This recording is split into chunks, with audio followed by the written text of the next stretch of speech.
Mental health prioritise ചെയ്യാനുള്ള സമയമായോ? അത് തിരിച്ചറിയാനുള്ള ചില ലക്ഷണങ്ങൾ.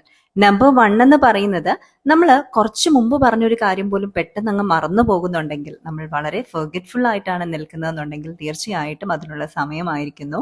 നമ്പർ 2 എന്ന് പറയുന്നത്, നമ്മൾ എത്ര നേരം തന്നെ ബെഡിൽ ഉണ്ടായാലും നമുക്ക് കിട്ടുന്നത് ഡിസ്റപ്റ്റഡ് ആയിട്ടുള്ള ഒരു സ്ലീപ്പ് ആണെങ്കിൽ തീർച്ചയാണ് നമുക്ക് പ്രയോറിറ്റൈസ് ചെയ്യേണ്ട സമയമായിരിക്കുന്നു. മൂന്നാമത്തെ ഒരു കാര്യം എന്ന് പറയുന്നത്, ഫാമിലിയിൽ നിന്നും ഫ്രണ്ട്സിൽ നിന്നും ഒക്കെ വിഡ്രോ ചെയ്ത് നിൽക്കാനുള്ള ഒരു ടെൻഡൻസി നമുക്ക് കൂടുന്നുണ്ട് എന്നുണ്ടെങ്കിൽ, നാലാമത്തെ ഒരു കാര്യം, നമുക്ക് ഒരുപാട് ഇഷ്ടത്തോടെ ചെയ്ത ഹോബീസിൽ പോലും നമുക്ക് ആക്റ്റീവായ ഒരു ഇൻവോൾവ്മെന്റ് കൊണ്ടുവരാൻ പറ്റുന്നില്ല എന്നുണ്ടെങ്കിൽ, അഞ്ചാമത്തെ ഒരു കാര്യം എന്ന് പറയുന്നത്, നമ്മൾ പലപ്പോഴും പല കാര്യങ്ങളിലും വളരെയധികം ഇമോഷണൽ ആകും. പെട്ടെന്ന് ദേഷ്യം വരും, അതുപോലെ തന്നെ പെട്ടെന്ന് നമ്മൾ സങ്കടം വരുന്നതായിട്ടും ഒക്കെ കാണുന്നുണ്ട്. ഇമോഷണലി നമ്മൾ ഒത്തിരി വീക്ക് ആകുന്നുണ്ടെങ്കിൽ, അതുപോലെ നമ്മുടെ വിശപ്പിന്റെ പാറ്റേൺ ഒക്കെ ഒന്ന് മാറുന്നുണ്ട് എന്നുണ്ടെങ്കിൽ, നമുക്ക് ഒരുപാട് കാര്യങ്ങൾ ചെയ്യാനുണ്ടെങ്കിലും ഒന്നും ചെയ്യാൻ കഴിയാത്ത രീതിയിൽ മടി നമ്മളെ കീഴ്പ്പെടുത്തുന്നുണ്ടെങ്കിൽ, ഈ ഒരു സാഹചര്യങ്ങളൊക്കെ നമ്മുടെ ജീവിതത്തിലൂടെ പലതവണ പല രീതിയിലൊക്കെ കടന്നു പോകാം.